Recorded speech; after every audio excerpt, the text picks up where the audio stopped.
Good afternoon, everybody. Let's see. Did I hit start? I sure did.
Oh, there we go.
Good afternoon. Come on in. We're waiting on one more connection to pop up.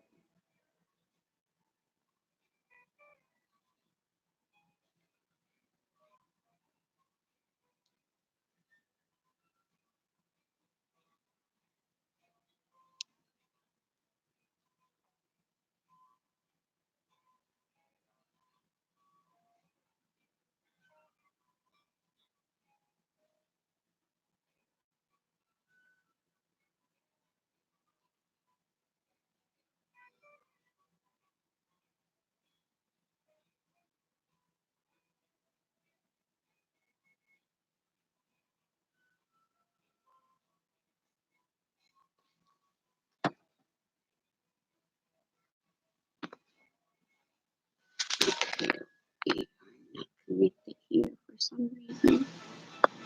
Let's see. Go all the way back out.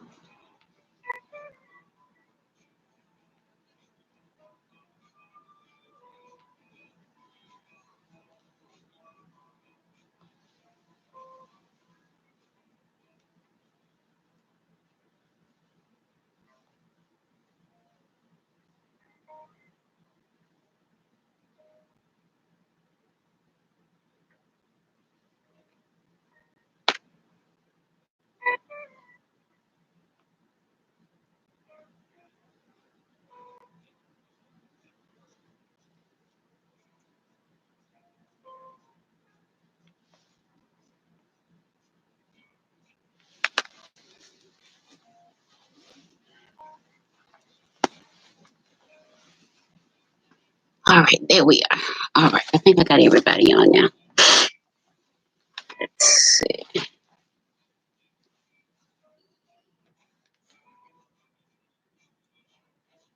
Yep, there we are.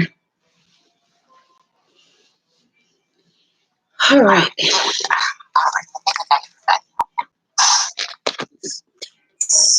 This.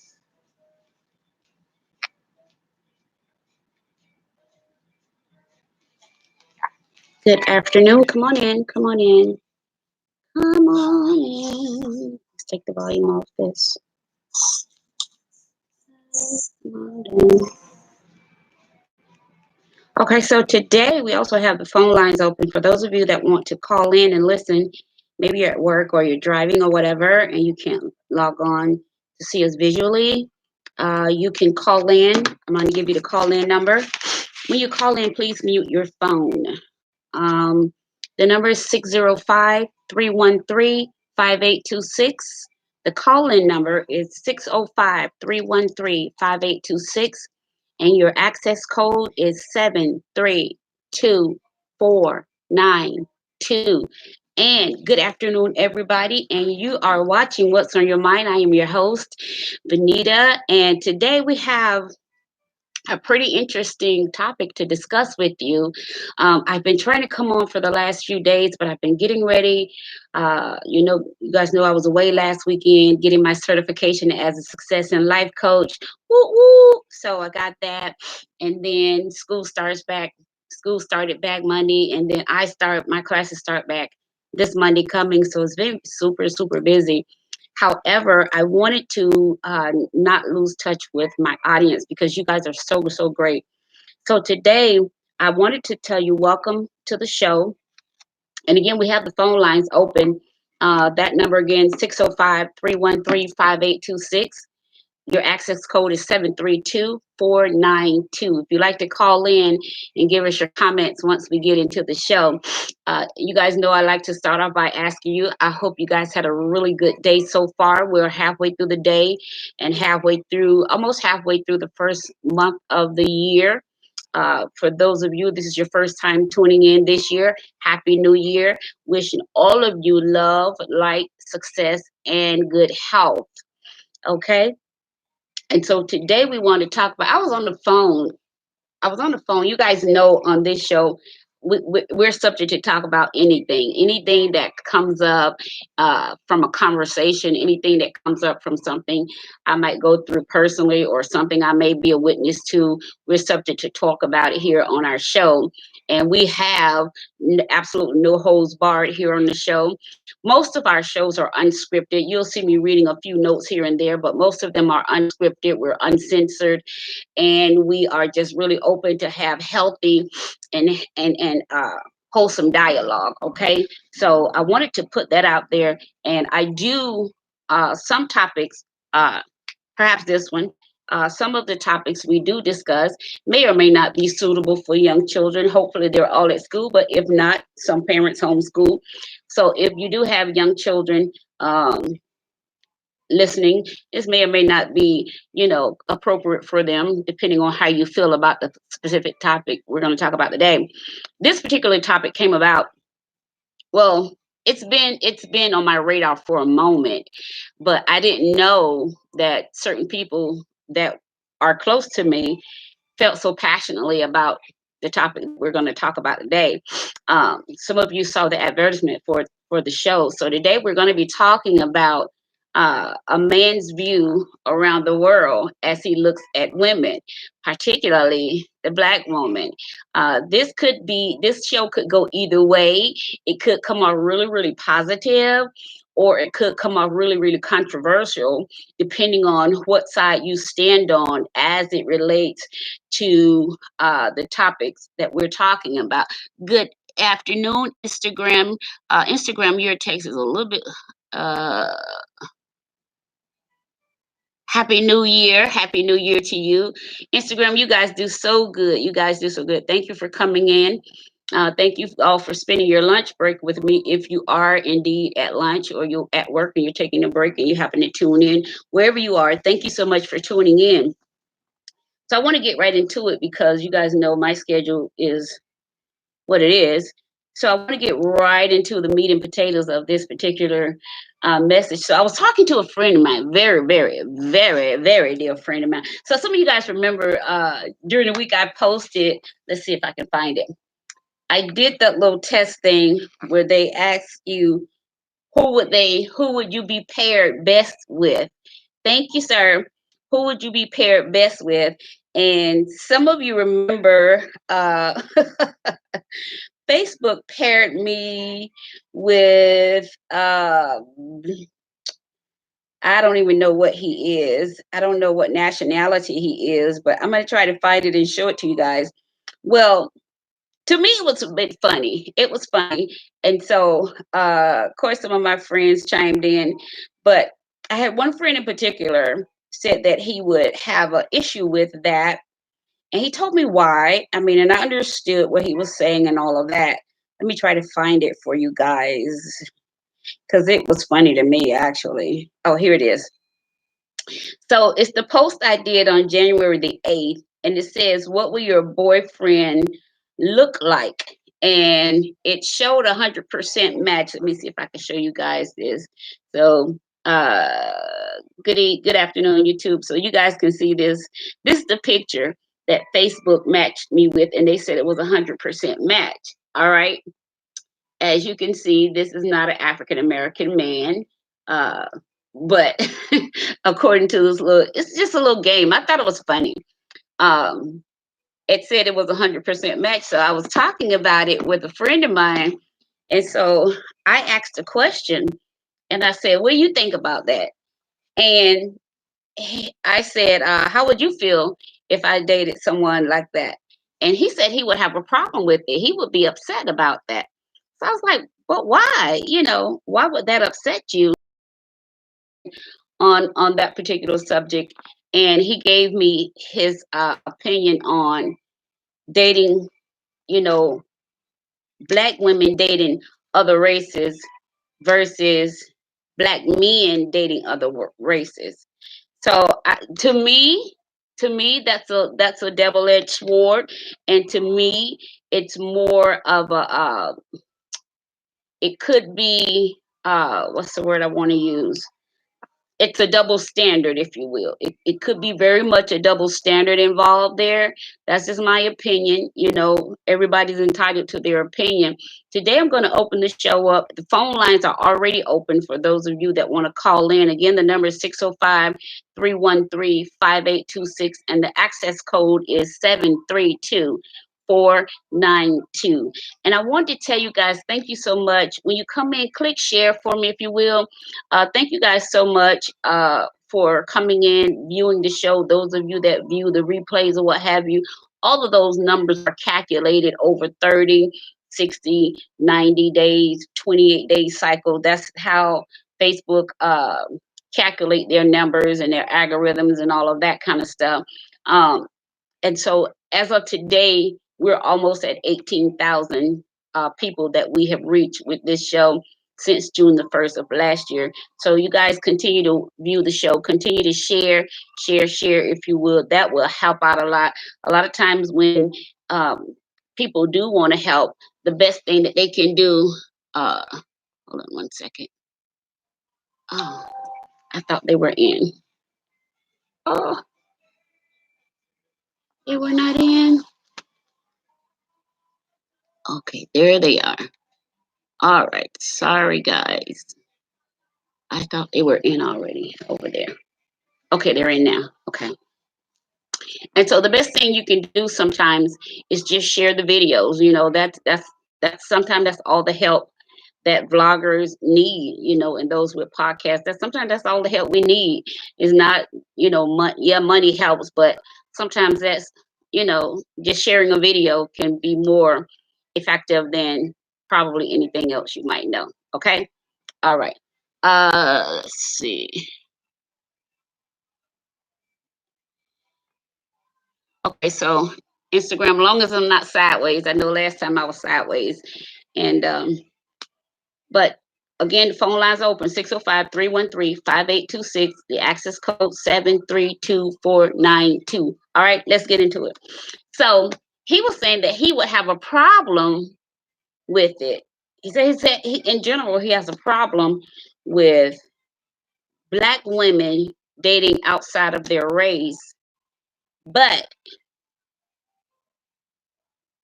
his son is marrying a girl outside of their race. And he doesn't see a problem with that. So I think it's a double standard that sometimes we'll say, well, this is good for this group, but a different set of rules apply to this group under the same situation. I think that is such a double standard.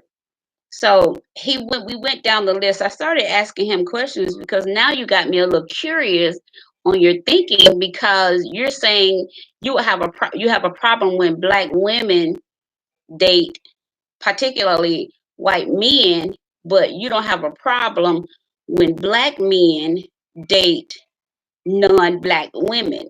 So I just thought that was strange. I thought it was a double standard, and I thought it was hypocritical at best.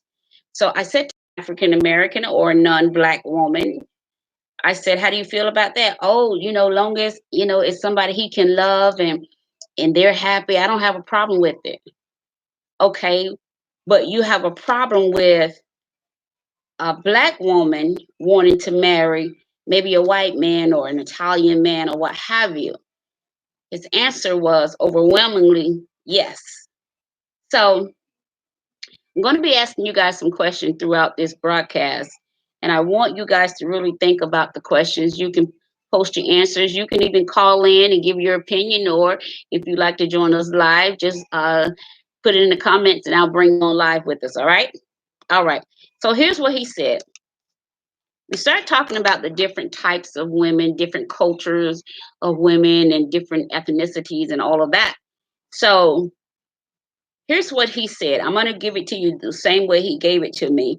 And you guys just try to follow me, okay? So here's what he said.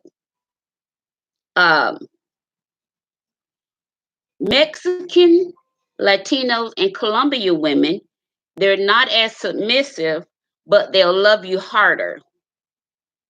And he said they're prone to be more physically violent. Now, this is his thinking. All views and opinions may not reflect those of the show or this host, okay?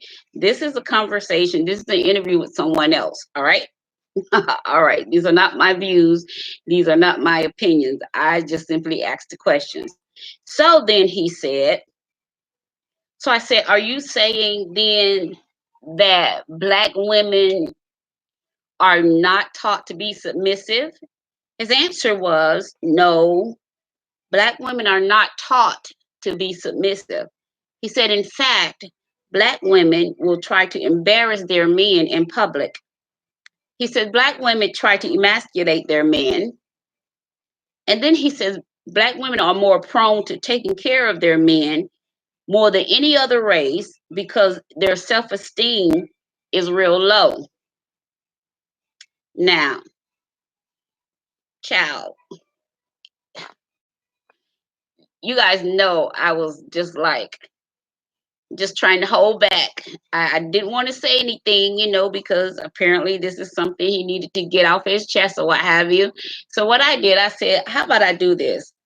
I said, you know, I disagree with a lot of stuff you're saying. I said, but why don't I do this? Why don't I just turn this into an interview, and you let me talk about this on my show, and you can even call in if you want to give your point of view to the people. So that's what we agreed to do. So he may or may not call in. We'll see. All right.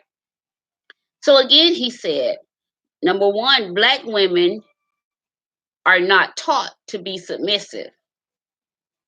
I disagree with that. Then he said, Black women are more prone to embarrass their men in public. Then he said, Black women are more prone to attempt or try to emasculate their men. And then the last one he said was, Black women are more prone to take care of their men. You know, he meant physically, financially, all of that. Let a man move in your house, let a man drive your car, that kind of stuff. He said taking care of a man, he said more than any other race, because their self-esteem is real low. All right. So then he started talking about Asian women, you know, Oriental women. He said they are more relaxed. He said they observe before they respond. And he said by the time they respond, they have all their facts together and they don't really argue with their men. Okay? You guys listening? All right. So then he mentions Middle Eastern women. He said what they do, they sit back and if they observe, when they give their input, it makes sense. He said they are more submissive. He said they don't just jump in and start rambling off things. He said they'll sit back and observe the situation, even when their husbands are talking to them. And before they just start spurting off their opinion, he said they'll sit back and observe.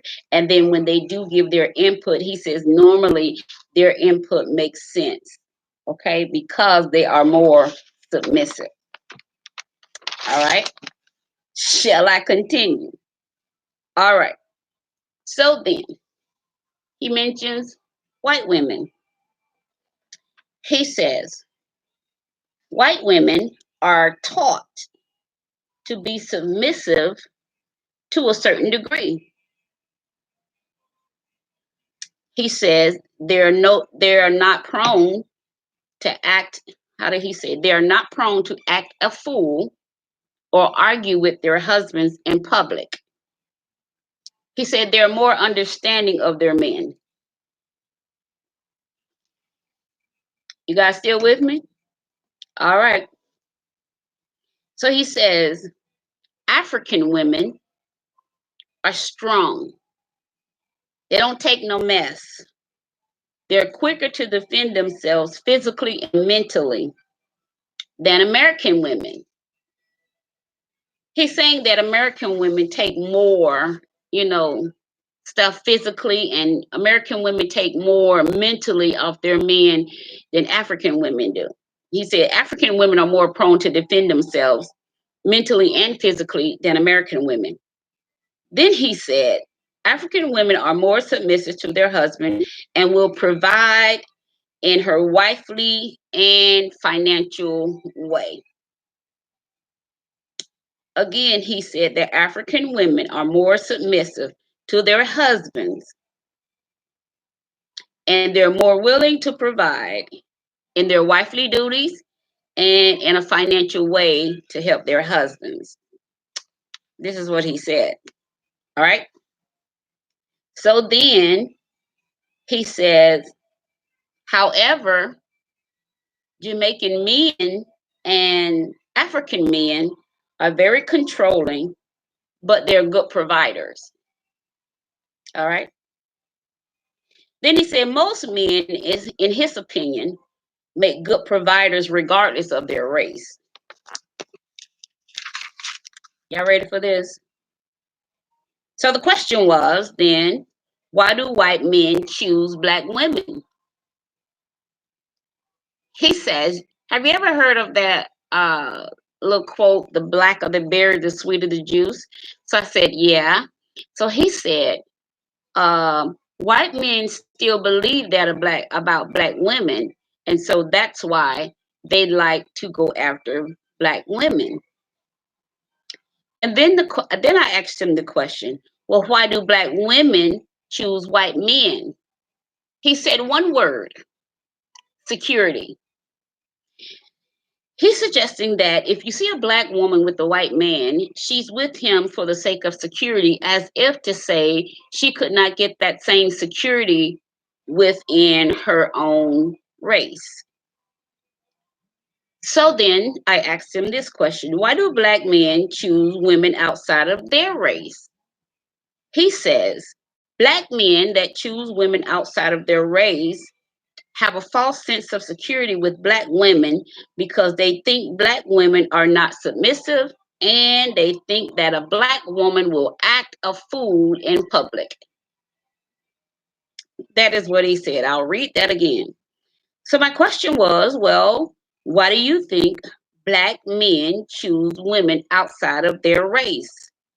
His answer was, because black men that choose women outside of their race have a false sense of security with black women because they think that black women are not submissive, and they also believe that a black woman will act a fool in public, or she'll act out in public.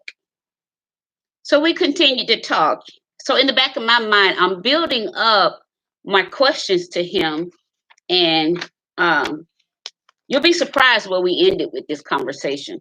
I, on the other hand, from a psychological perspective, I was not surprised where we ended up in this conversation. You can call in and give your opinion. The phone lines are open at 605-313-5826, and your access code is 732-492.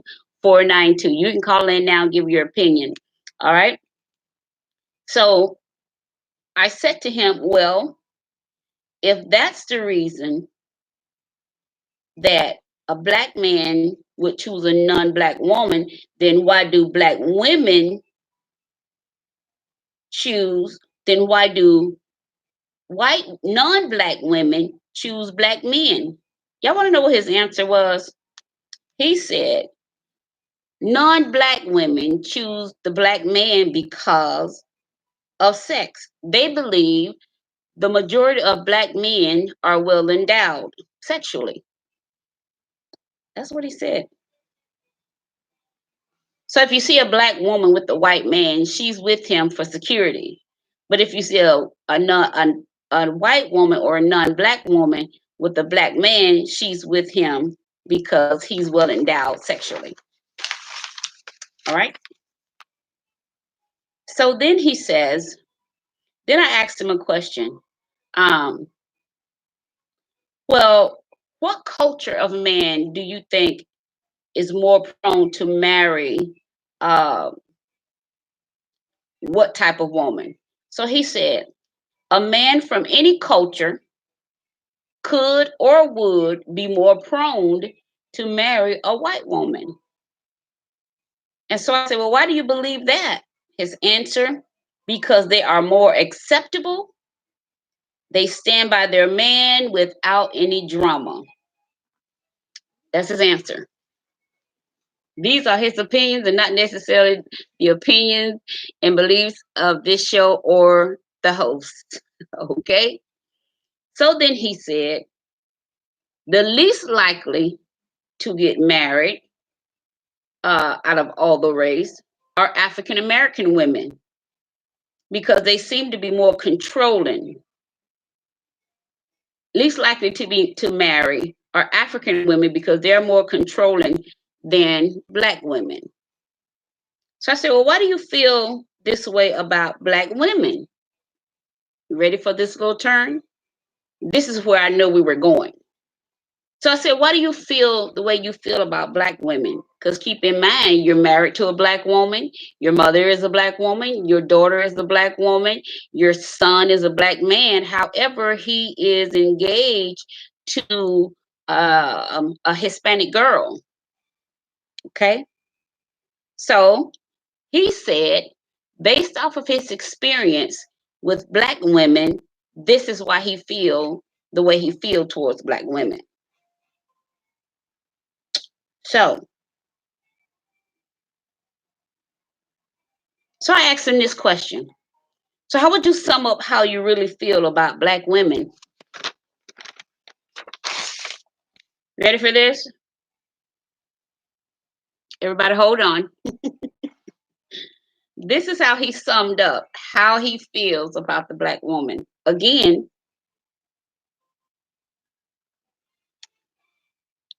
his mother is black.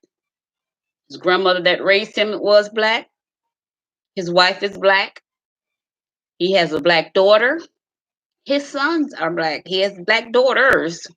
His son is black, but his son is engaged to a non-black woman. Okay. So I asked him, tell me in totality, sum up for me, how do you really feel about the black woman? All right, hold to your seat. Here's what he said. He says, well, I enjoy the black woman.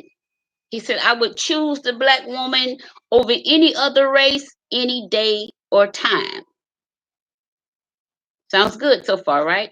He says, but however, in the minds of most black women, listen to this, you guys, they feel they have to act out or act the fool to prove something that's embedded in their minds. Did y'all hear that? I read it again. The question was to him, well, sum up how you feel about the black woman overall. His response was, well, I love the black woman. I enjoy being with the black woman. He says, I would choose the black woman any day over any other race. He says, however, in the mind of most black women, they feel they have to act out. He said they feel they have to act the fool to prove something. Listen to this. He said that that's embedded in their minds that this is how you got to behave in order to get your point across. You got to be loud and you got to be demanding and you got to be, non-submissive and, contrary to get your point across because that's what's embedded in the minds of most black women. Then he says, listen to this. Woo, this is where it started getting heated. He said, most black women don't think or they don't try to put things into right perspective. He said they don't think about their choices and consequences or how to come up with solutions to why things are the way they are. He said they don't often show their men respect. Child, I was trying to hold back by then.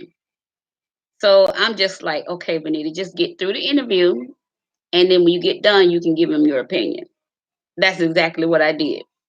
So then I asked him this. You ready for the turn? I asked him this. So I listened to everything he said. We talked for about 2 hours or more on this subject.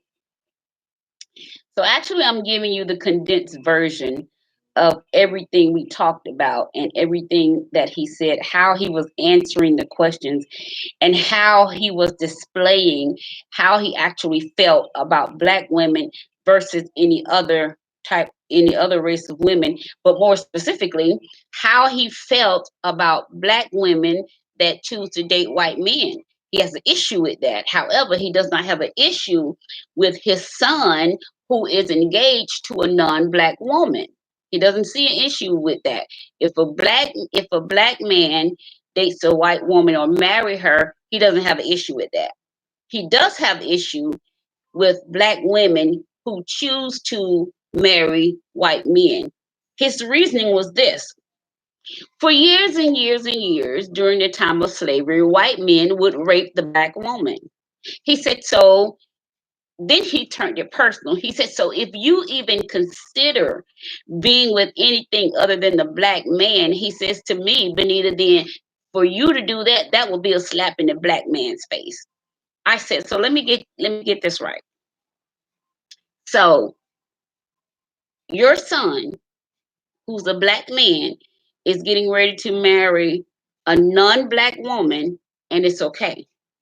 But if I, being a black woman, choose to marry a Caucasian man, then I'm betraying the black man. I'm betraying the black man's trust. I'm slapping the black man in his face because of something happened years and years ago that neither I nor the God that I would choose had anything to do with. That was our ancestors. We had nothing to do with that. He's not a, I'm not a slave. He's not a slave owner. So like, what would be the real issue? He just kept saying that would be a slap in the face to the black man. So then, would not the same hold true to with white black men marry white women or non-black women? Why is not the same true with that? He didn't really have an answer for me on that. So here's what he said: most black women don't think, or neither do they try to put things into right perspectives. He says they don't think about their choices and their consequences. He says neither do they come up with solutions to why things are the way they are. So he gave an example to say that, for instance, if a husband and wife are having issues and he'll say something and the wife will be like, oh, okay, well, I think about it, or I ain't never seen it. I don't think it's that way, or I never thought about it that way. And that ends the conversation. He says non-black women will come up with a solution and try to talk through the problem. Whereas he says black women don't think about their choices, neither do they think about consequences, neither do they come up with solutions to the problems, or neither do they consider, well, why are things this way? Then he said, black women do not often show their men respect. All right.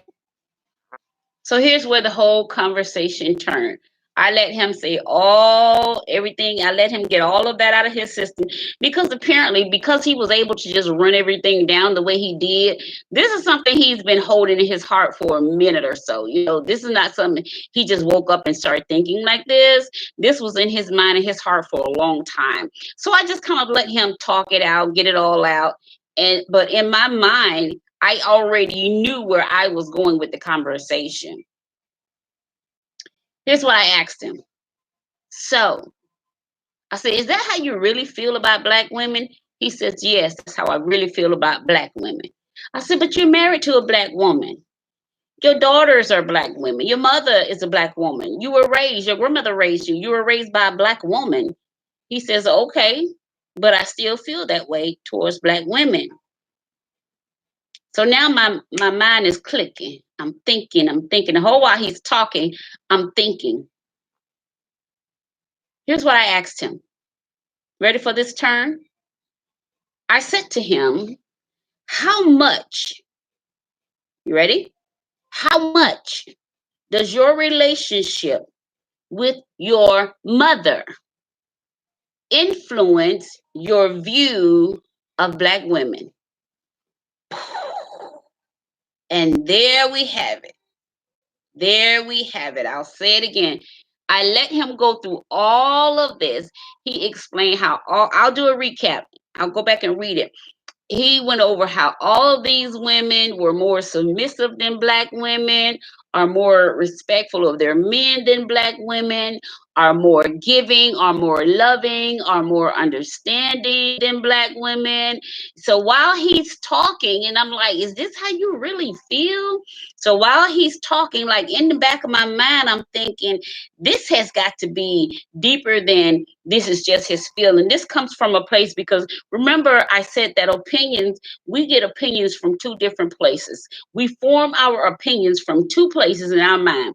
Number one, we form an opinion based on what we've been taught, and then number two, we form an opinion on what we have experienced. So you're only gonna form your opinion based on those two factors: what you have been taught or what you have experienced, because that's the only way you're gonna get any form of dealing in life. You either got to be taught something or you got to experience something firsthand for yourself. And in life, sometimes those two get married together and we get taught something and then we experience something, but they kind of come together sometimes. And then sometimes there are no marrying of the two factors. We just know what we was taught, or either we know what we experienced, and the two never come together. So we don't have the ability to form opinions based on what we're taught. We only have the ability to form opinion based on what we experience. And sometimes if that experience was not a pleasant experience, and then we'll never get to where we can be taught different,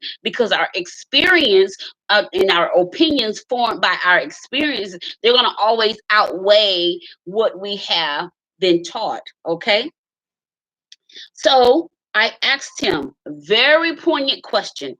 How much does your relationship with your mother influence your view of the Black woman? He says, oh, no, none of it. No, no, no, no, no, no, no, no, no, no, no. No, no, no. One thing don't have anything to do with it. One thing, no, this don't have that. Anything that happened to me in my childhood, I left it in my childhood. Okay. So I said to him, well, you're too adamant about how you feel towards the Black woman to have not had some kind of, because I asked him, where are you basing all this information from? Where do you get all these feelings that you have towards Black women? So early in the conversation, he kept saying my experience with Black women. And the more he would say my experience with Black women, the more I kept hearing, this is not your experience with Black women. This is your experience with your mother and someone else you allowed close to your heart. This has nothing to do with Black women in general. This has more to do with a particular Black woman that started you down this path early on. So when I asked him, how much of your opinion is influenced by your relationship with your mother, his first thought was to say, oh, none of it. Whatever happened in my childhood, I got over it. I dealt with it. Mama who was who she was. That's why my grandmother raised me, because I ran away. My mom wanted to beat me. He went through all of that, but he's still not answering the question. The question specifically was, how much does your relationship with your mother influence your view of the Black woman? Because at right now you don't have a very good view of the Black woman. And he kept saying, oh no, I don't, nothing, my view about Black women, I don't have nothing to do with my mom. And I said, yes it does. I said, because you're too adamant. Here's what you're saying every other race of women are taught to be more submissive, but Black women are not taught to be submissive. I don't know where you get that from. Then he said Black women are more prone to act a fool in public and embarrass their husband.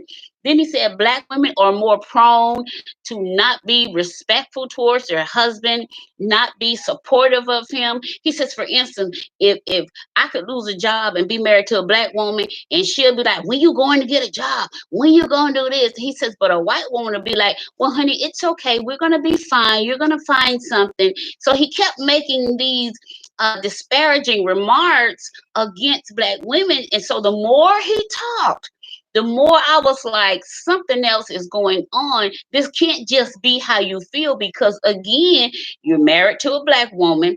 You got 3 Black daughters. Your mother is Black. Your grandmother that raised you, she's deceased now, but she was Black. Your son is Black. However, here's the twist. Your son is married to he's getting to get married to a non-Black woman. He says, oh, that's fine, long as she loves my son and treats him well. I said, so why did you say if I married a non-Black man or a white man, that will be a slap to the Black man's face? That will be disrespectful of me. Why is there that double standard?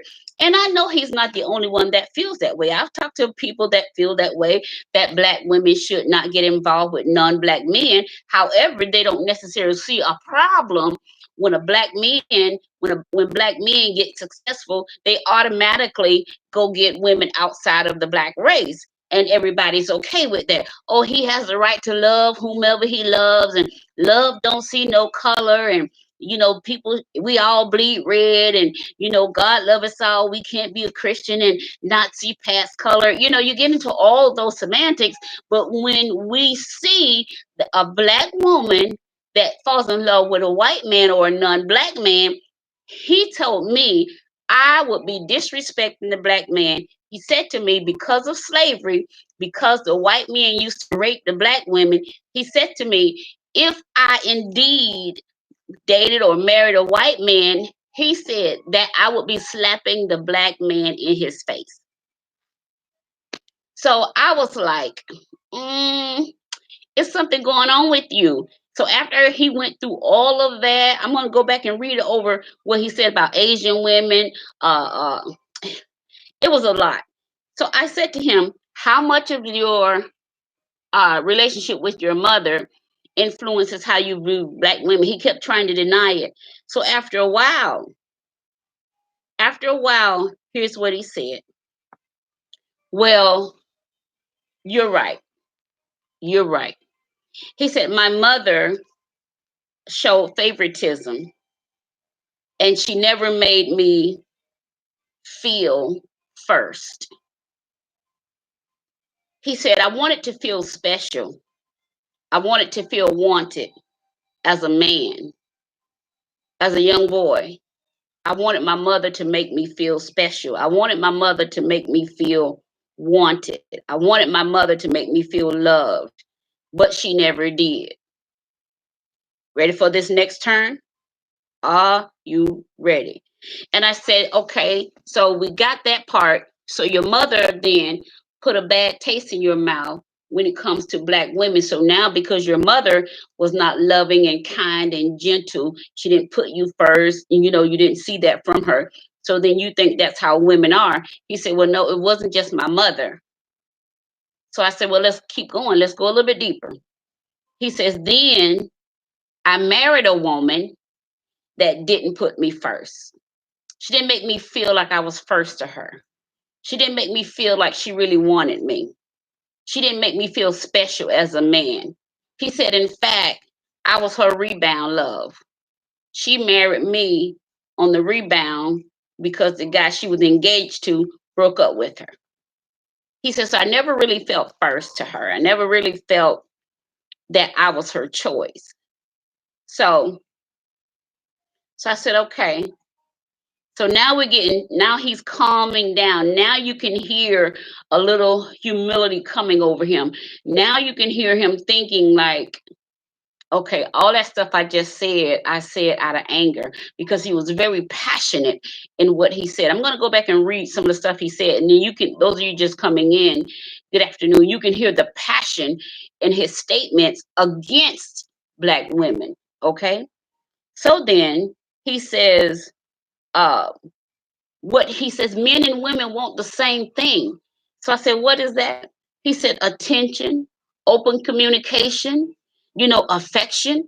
He said, I never got that from my mother. He said, and I don't get that from my wife. I never got that from either one of them. He said, so I just have this, this is how black women are. I said, all black women are not like that. So then he says, well, when I tried to voice my opinion about how I wanted to be loved, how I wanted to be treated, he said, I still didn't get that. Here's what he said.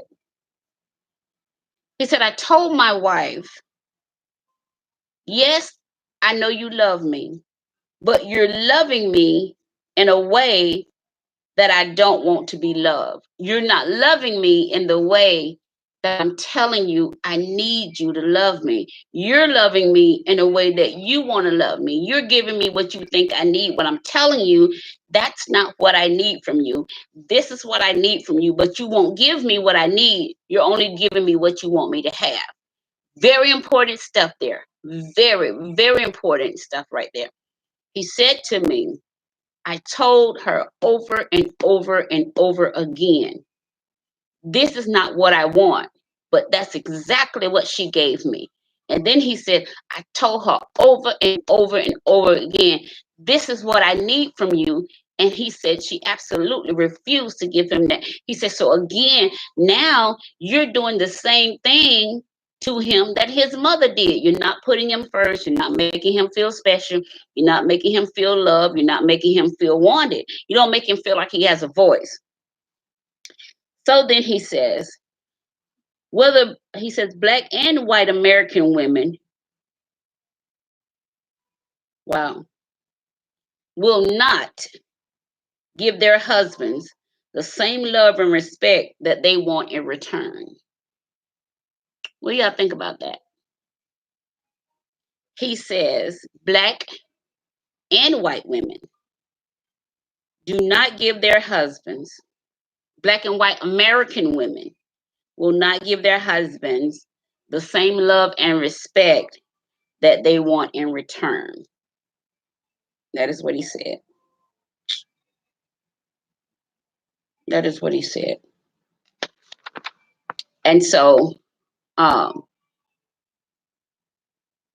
when he starts saying how he would voice his opinion about what he wanted or what he needed, he said those cries would go unanswered. You know, those requests would go just floating in the wind.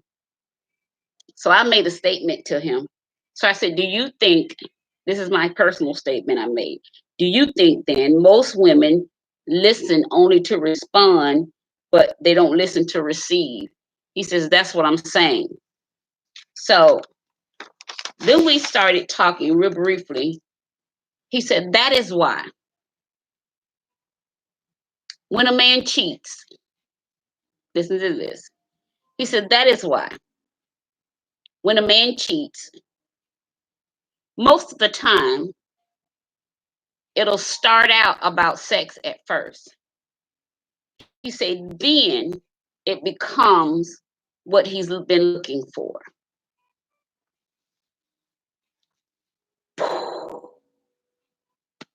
He says, when a man cheats, most of the time it starts out about sex. He said, then that woman becomes what he's looking for, because now you're not only having sex with this woman, but you're spending time with her, you're talking with her. She's making you feel a certain way. So if you go back to what he wanted to feel, how he wanted to feel, what he was looking for, he didn't get from his mother, he didn't get from his wife. So then he figures, I'll go out here and look for it, but I'm just really looking for sex to make me feel whole. But in the interim of him getting sex, he wind up falling in love with the side chick, if you will.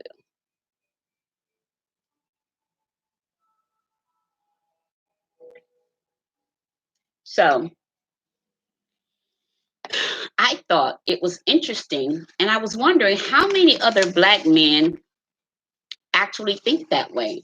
And I'm sure he's not the only one, you know, and again, no judgment, you know, because opinions are just that. We all are entitled to our particular or our specific opinions about any matter. You know, it's just that we have to understand where these opinions are, how are these opinions formed?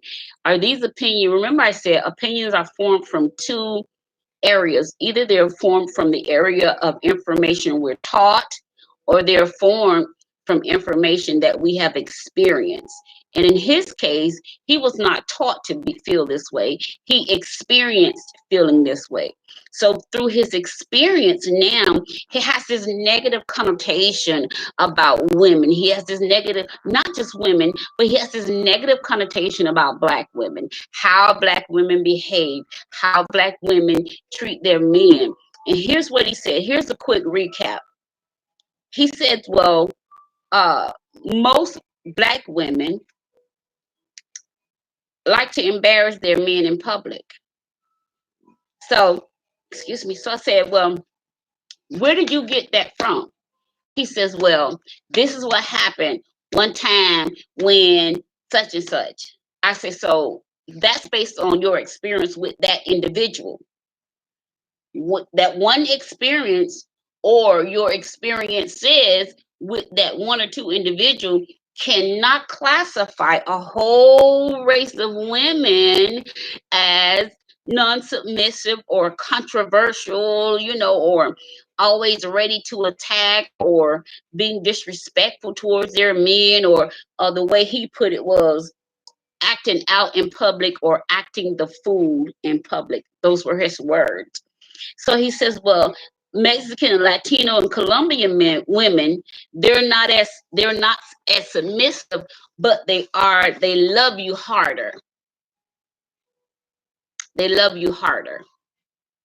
But when he talked about Black women, it was hard for him to keep his emotions in check. And I noticed that every time he started talking about Black women, the tone of his voice would change, and you can almost read body language without seeing it by listening to the tone in somebody's voice. So he would become really tense when he would talk about Black women. And the first thing he said about Black women is that they like to embarrass their men in public. And I don't subscribe to that. I absolutely don't subscribe to that notion about Black women, because I do know that there are some very intelligent, super nice, super submissive women that, got good sense, got a good head on their shoulders, all that kind of stuff. Know how to talk to you, not just in private, but also in public. Will not dream of emasculating a man, whether in private or public. That can hold an open and honest conversation. There's some of us that do accept our consequences from the choices that we make. He also said that Black women are more prone to take care of their men more than any other race, because Black women have really low self-esteem. He said, so it's easy for a Black woman to allow a man to move into her home, drive her car, sit up in her house while she goes to work, drop her off at work in her car while he drive around or do whatever he's doing all day. So that's what he was talking about. He said it's easier. Black women are more accepting of those kind of men than any other race that he has known, because Black women have low self-esteem. Again, I don't agree with that. I don't agree that Black women are more prone to take care of their men financially, mentally, and physically because they have low self-esteem. I do believe if a woman finds herself in that position, it's because she chose to be. I don't think it has anything to do with her self-esteem. I just think that's what she chose to do. Sometimes it's because she feels like she can't do any better, and sometimes it's just what she wants to do so she can maintain some kind of control aspect in the relationship, because at any moment she can easily say, well, get out my house, or you're not driving my car anymore. So sometimes it's not about Black women having low self-esteem that causes them to take in a man into their home, let a man drive their car, let a man use your credit card, all that kind of stuff. He's sleeping in your house, in your bed. He's not paying any of the bills. This guy suggested that Black women are more prone to do that more than any other race of women, because Black women have very low self-esteem.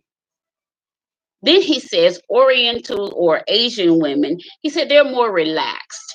He said they're more relaxed. They observe things before they respond. He said they're not going to be so prone to argue with their men in public like a Black woman. Well, he said a Black woman will not only argue with you in public, he said, but a Black woman will embarrass their men in public.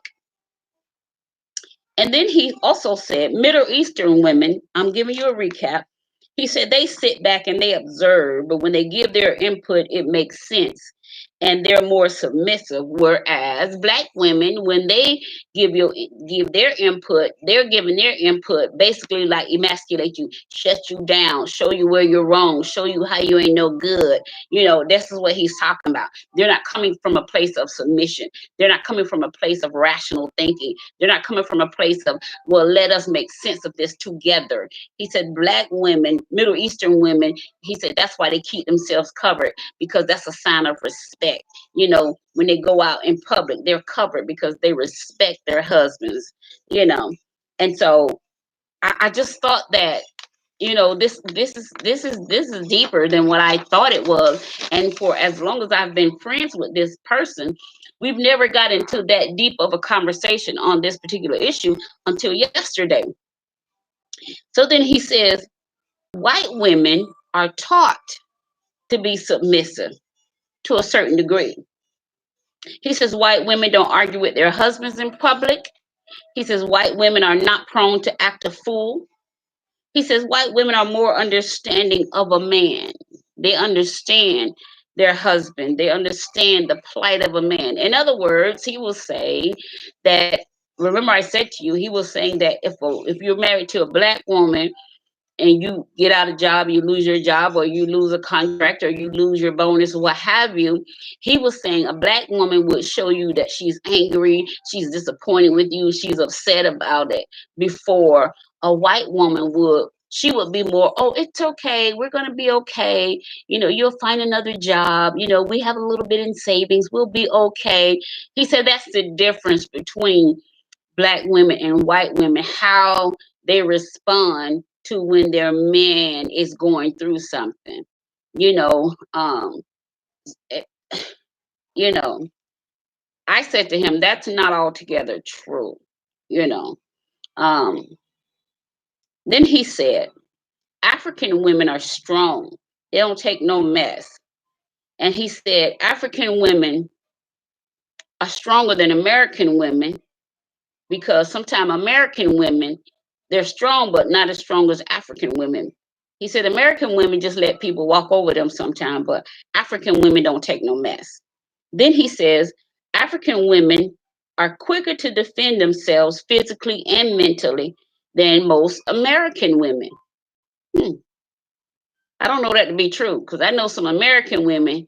You put your hand to them, the next hand you're gonna be shaking is God's, So I don't know if that's necessarily gonna hold water right there. So then he said, African women are more submissive to their husbands and will provide more in her wifely duties towards her husband because she's more submissive, and she'll also help her husband out more financially than black women do. All right. Then he talked a little bit about the men, how men of any culture, of any race, make a good provider, regardless of their race. And again, this conversation was interesting to me because here's a black man that I'm talking to on the phone. He's married to a black woman. You got 3 black daughters. You got a black son. Your mother was black. Your grandmother that raised you was black. But here you are saying you have an issue with black women that marry outside of their race. So he was saying that if a black woman married, hey Instagram, thank you for coming back. I do apologize. I think Instagram only lets you go for an hour, and then it cuts out. But I brought you guys right back in, so you guys can come on back in.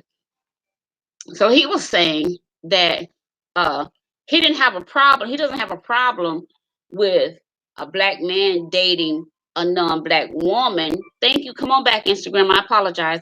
But he said that specifically towards me, if I dated a white guy or a non-black man, he said I would be disrespecting the black man, and that would be a slap in the black man's face. Well, all this conversation came about. Let me show you what happened. You know those little games they have on Facebook? So I was playing the little game, and it said, what will your boyfriend look like? For those of you that are just coming in, can you see this guy here? This is what Facebook, the little game thing on Facebook paired me with 100%. Okay, you guys can see that. So his thing was, if you marry or date anybody that looks like this guy, he said that would be a slap in a black man's face for me to do that. He says, but I can see you doing that. I can see somebody like you doing that. And I could see non-black men of any race being interested in you. He says, but I just think that would be so disrespectful of you if you dated a white man because of what happened during slavery. And I'm just like, what? So then he goes on to say, uh, regardless of what their race are, most men make good providers. Then I asked him, we're just recapping real quick. Then I asked him, well, why do white men choose black women? He says, well, white men like black women because of that little black of the berry, the sweet of the juice deal. That's what he said. So I said, well, why do black women like white men? He said, because of security. So then you're saying if you see a black woman with a white man, she's with him for security, as if to say she couldn't find that same security. And I know he was talking about financially. She couldn't find that same financial security in a black man. So then he said, I asked him, why do black men choose white women or women outside their race? Um, he says the black men have a false sense of security with black women because they think that black women are not submissive, and they believe that most black women will act out in public. Again, this had to be coming from somewhere that he was more familiar with than anything else. So I said, well, why do white women like black men so much? He said, because of sex. And everybody believed the stigma that black men are well endowed sexually. Okay, we can buy that. So he says, uh, a man from any culture would marry a white woman, but not necessarily a black woman. He says because white women are more acceptable to stand by their man without the drama. This is a black man married to a black woman with 3 black daughters, a black son, a black mother, black grandmother. But his son is engaged to, I don't know if she's Mexican or what she is, but she's not black. Okay. And he doesn't have a problem with that. This whole conversation started because he said to me, if I dated or married a white man, I would be disrespectful to black men. I would be disrespectful to the struggle, that blacks went through in slavery, because his argument was because that white men would rape the black women. So for me to get involved with the white man, he said that would be disrespectful to black men, period. But it's okay for a black man to be involved with a non-black woman. So then I asked him, why do you actually feel this way towards black women? He said, well, based off my experience. And so that's when I started thinking, okay, something has happened to him that he feels so adamantly about black women being disrespectful, being non-supportive of their men, being more apt to act out in public, or like he said, being more apt to act a fool on their husbands or their boyfriends or what have you in public. And then he also suggested that black women are more prone to take care of a man because black women have really low self-esteem, and it's in their minds that this is what black women supposed to do. I don't know what black women he's talking about, but I never had in my mind that black women are supposed to take care of men. He drive your car, he live in your house, then he put gas in the car with your gas card. You got to give him gas money to put in your car to drive while he drops you off at work, and then he's just home playing video games. Or 9 times out of 10, he riding around somewhere with Keisha and them, while you at work. Or he's sitting at your house playing Xbox or whatever they play these days, Nintendo. I don't know what it is, So I asked him, well, what group of women are most least likely to be married by any group of men? He said, black women. Black women are the least likely group of women that any man would choose. I said, okay. So I asked him to sum up how he felt about black women. He said he enjoyed being with the black woman, but he'll choose a black woman over any other race. Here's what he said that shocked my socks off.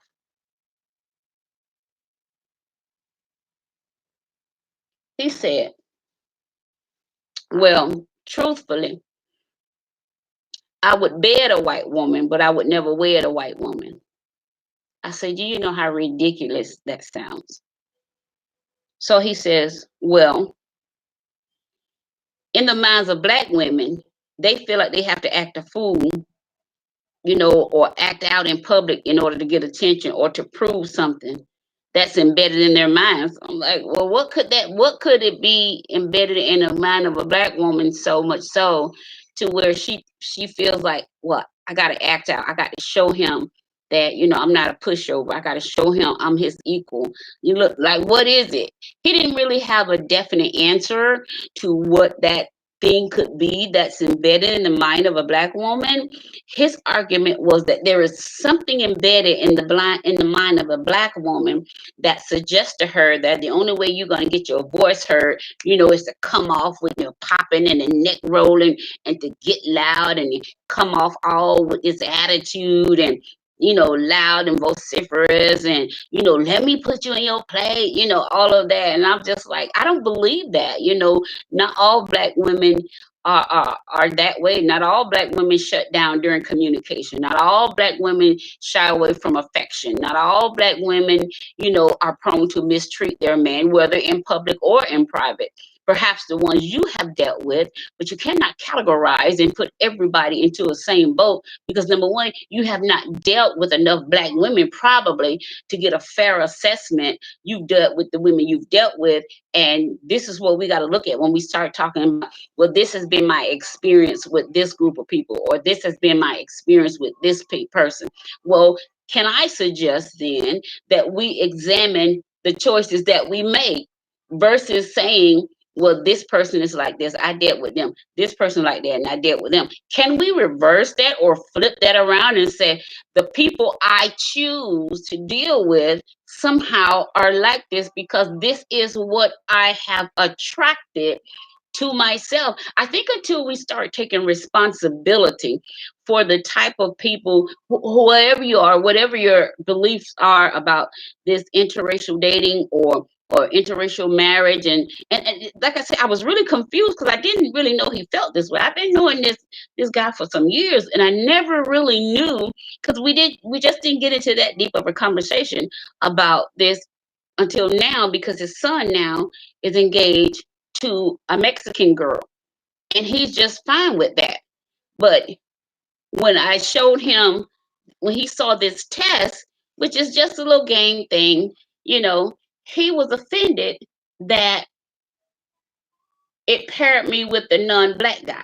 He said that's offensive, and I'm just trying to figure out, so what's good for for your son, what's good for a black man is not necessarily good for a black woman. She can't make her choice about who she loves. She has to love a black man in order to prove her loyalty to the black race, in order to prove that she respects the black man, in order for her to prove she understood what happened during slavery, for her to prove that she understands her history, for her to prove that, she's down, for life with the black man. She has to be with the black man. That's his argument. Anything less than that is disrespectful. Anything less than that is a slap in the black man's face. I don't agree with it. I think it's hypocritical, if anything, for you to say that a black woman cannot make her choice based off who she loves, but a black man can make his choice based off who he loves and whatever he wants. But if a black woman makes that same decision to marry someone that she loves, that does not necessarily look like her, it's not from the same culture or background or anything, does not have the same skin color, hair texture, none of that is the same. I think that's hypocritical to suggest to her then that she is, being disrespectful of black men. She is disrespecting the history of slavery. She is disrespecting, the fight, if you will, the struggle. She ain't real. She ain't down. You know what I'm saying? I think that's ridiculous to suggest such a thing when the whole while you're over here preparing your son to marry a non-black woman. You understand that? So he goes on to say most black women don't think. Most black women don't try to put things into the right perspective. They don't think about their choices, nor do they accept their consequences. He says black women don't even try to come up with solutions to figure out why things are the way they are, why we're not talking anymore, why we're not making love like we used to, why we don't go anywhere anymore. He says the black woman will see her relationship falling apart and not even stop to ask herself, what's your part in it? Why are things the way they are? He says black women don't take consequences or responsibility for their actions. And then he says they don't often show their men respect. So, of course, I wasn't feeling none of that. But I let him talk because that was his moment. And, so I let him have his moment. So here's where we took the turn. And I shared this with you earlier. And I'm just recapping as we get ready to come to a close. I asked him this: how much of your relationship with your mother influences how you feel about black women? At first, hey Lisa, at first he was like, oh, I'm fine with my mom. It was what it was. My mama didn't really raise me, so I can't really answer that. My grandmama raised me, so whatever happened in my childhood, I left it all back there. He was like, I'm 55, 56 now, and I left all that back there. And I said, but you're too adamant, you're too passionate about how you downplay the black woman, how you downplay her ability to be submissive, how you downplay her ability to stand for her man and respect her man, her ability to be strong but yet submissive. You have downplayed that so vigorously and so adamantly. I said something else has to be going on with you. And that's exactly what it was, Lisa. So he finally said, well, my mom and then his wife, they both treated him.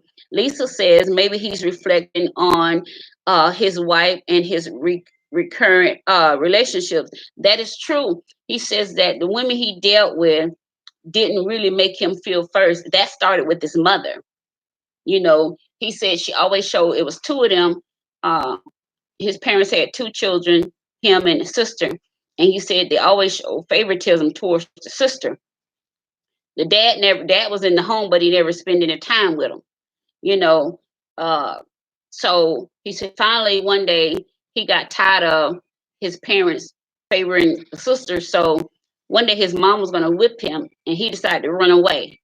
So when he ran away, he wound up staying with his grandmother, and that's who raised him. Yep, you're absolutely right, Lisa. And so then he said the wife he married, basically he was a rebound. She was already engaged to someone else.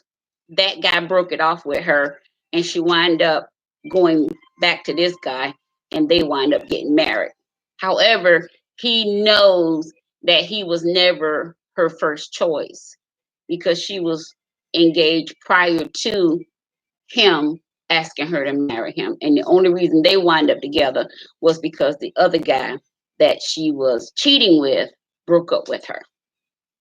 So he's always felt like he was second fiddle, if you will.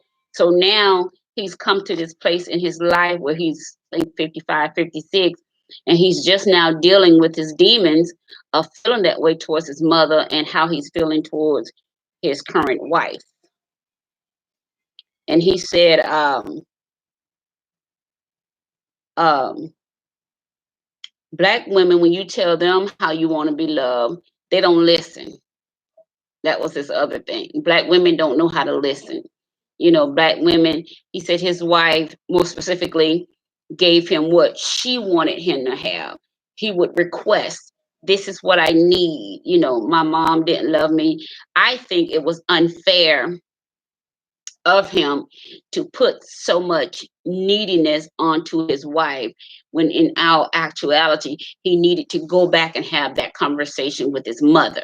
I think that should have, and I think it has to happen because he still has so much animosity towards black women, not necessarily because he's dealt with so many black women.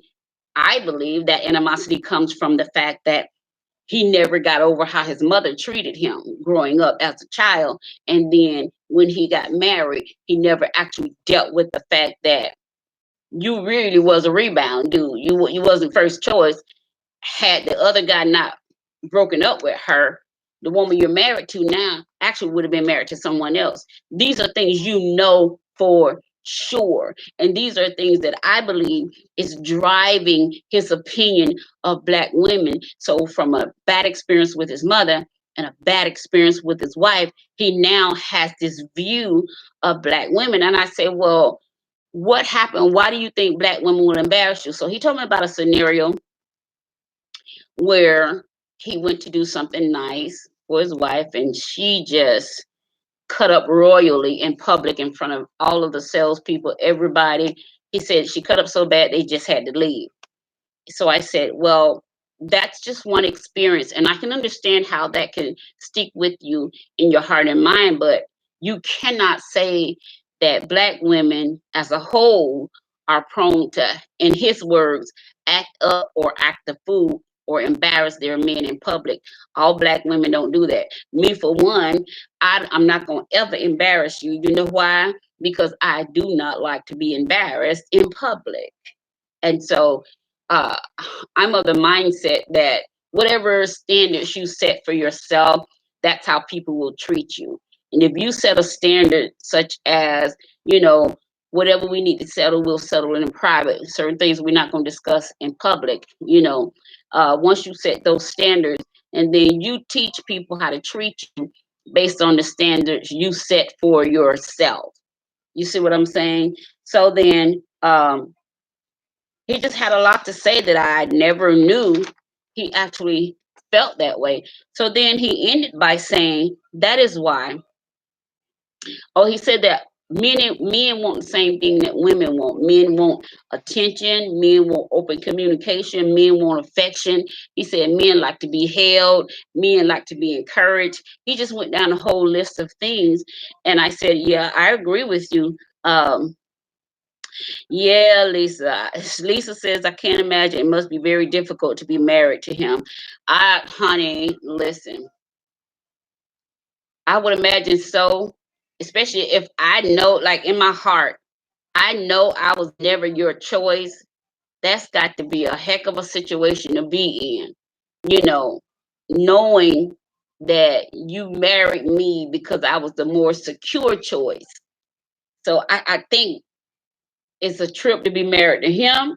And I think it's a trip to be married to her. I think it goes both ways in this case because I know you only with me because I was more financially secure, you know. But had this dude not dumped you, you wouldn't have never even thought about me again. You know what I'm saying?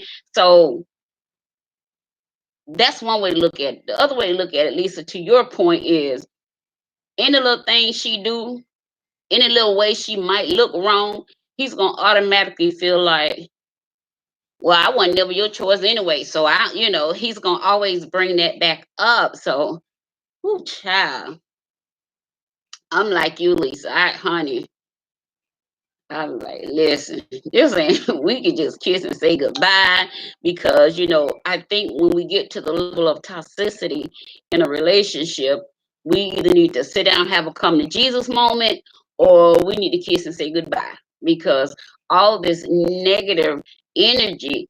After a while, it just, especially you both of y'all in y'all 50s, honey, that's a bit much to be carrying all of this, and for neither party to say we have these issues now because we never talked about them coming up through time. We just, something will happen, we'll argue, brush it off, we'll put it on the rug, we'll go out in public, act like everything perfect. Next thing come up, we'll brush it off, go back in public, like everything is, easy peasy, lemon squeezy. Everything is perfect, but that's not the case. And so what happens eventually, it's like a volcano just bubbling and bubbling and bubbling. And sooner, sometimes rather than later, something is going to cause an eruption. Something is going to trigger something. And when that trigger happens and that eruption happens, I have never seen a volcano that erupted that somebody was able to go and just turn the switch off and the lava stopped flowing. Do you understand what I'm saying? So once that thing erupts, once that hot lava gets to flowing, honey, it's going to burn up everything in its way. So my advice to them, I told them to go to therapy. both of them. Both of y'all need individual therapy, and you guys need couple therapy. So, I said to him, this is one of the things that I like to talk about on my show. He says, well, okay, okay. It was like, what, any more questions you want to ask me? So here's what he ended on. He ended on this note. That is why men cheat. So I'm like, huh? So how do we get from talking about how you feel towards black women to you justifying a man cheating? So I said, well, why do men cheat? Is it always about the sex, about finding another partner to have sex with? Is it about something he's not getting at home? Why do men cheat? He said, well, at first, it's about sex. You know, it's new, it's exciting, it's forbidden. You know, he said, so yeah, at first, it's about the sex. He says, but then it turns into what the man has been looking for or what he wanted to get from home. My question then was, well, why not have that conversation at home to let your wife know, hey, um, I need more of you in this area, or I need more of you in that area. He says, well, black women don't listen. He said, black women don't listen. When you do try to tell them what you want, what you need, he said in his case, he was given what she wanted him to have, not what he wanted to have. So here's what he said. Now, I thought this was really, really important. He said, I told her, you're loving me, but you're loving me the way you want to love me. You're giving me something I didn't ask you for. That to me was powerful to hear a man say that. He says, what I need, you won't give it to me. I told you this is what I need from you. I asked you, this is what I need, but you won't give me that. You give me what you want me to have, but I don't want that kind of love from you. I thought that was everything. And so now we've started making some segue or some headway into the real issue. So the real issue is not black women. The real issue is your black mama and the black wife you married to. Not all black women. Because that can't be true. Anytime you generalize a statement and say, well, black women, it's indicative of the fact that all black women, you know, unless you say, well, I feel like some black women, you have to specify what you're saying. But when you generalize it and you don't put a cap on that thing, it's just left open to interpretation. And 9 times out of 10, the way we interpret information is how either we receive it or how the speaker is giving it to us. So I just wanted to come on real briefly and share that with you guys. I do hope I want you guys to share the video. Again, every time you share the video, you cause somebody else to be able to look at it. And so far as of today, we're almost reaching 18,000 people. So I want you guys to continue to share the video. Sometimes the best thing you can do for a vlogger is to share their video. You don't have to make a comment when you share it. Just hit the share button, and the video will be shared, and that will do more than anything else. Okay. Thank you guys so much for tuning in. Today we were talking about a look around the world through the eyes of a man. That's what we were talking about. Look around the world through the eyes of a man. How men see women, especially the black women. These views and opinions were from a black man, again, who is married to a black woman. He has 3 black daughters that are, they're all adults. Has a black son, black mother. Has a black grandmother. Here's the catch though. His black son is getting ready to get married to a Mexican girl. He doesn't have a problem with that. What he does have a problem with, he has a problem with black women dating white men, specifically because of something that happened during slavery. And more specifically, he said to me, if I dated a white man, that would be disrespectful to black men.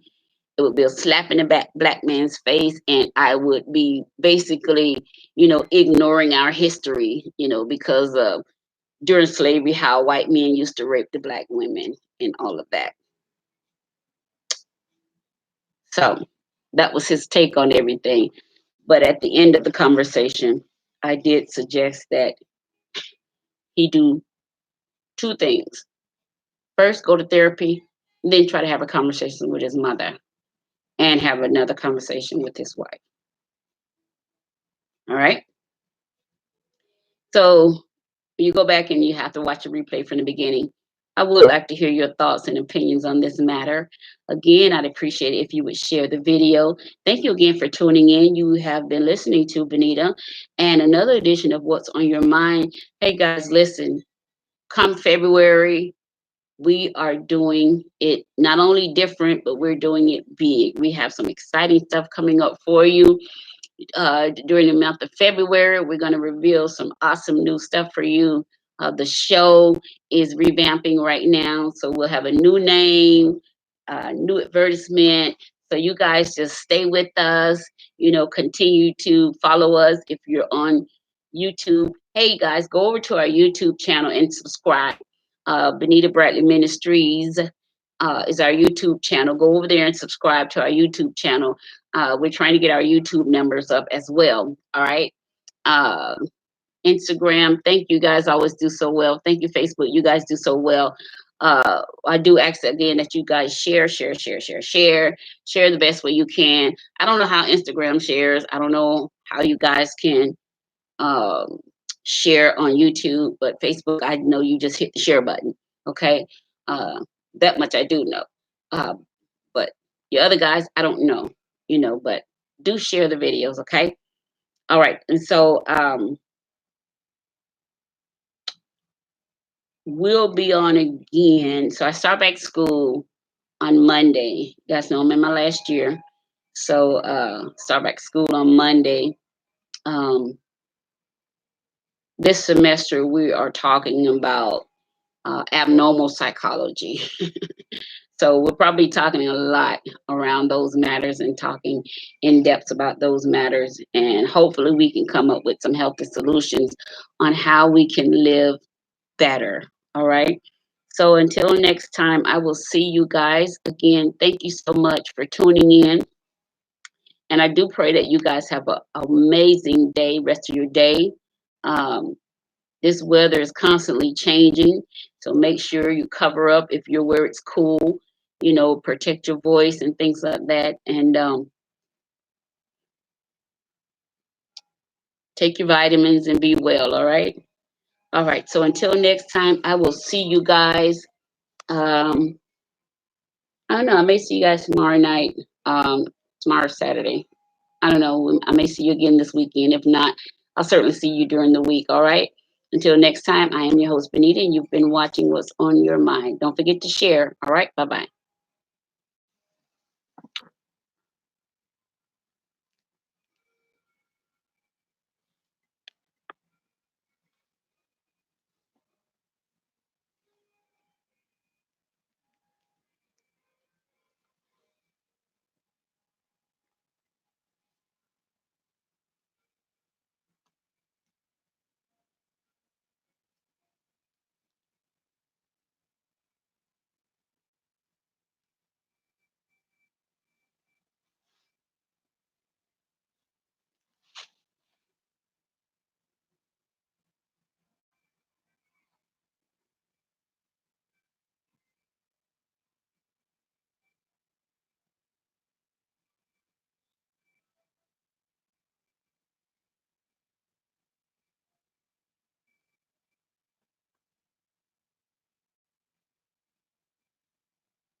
Here we go.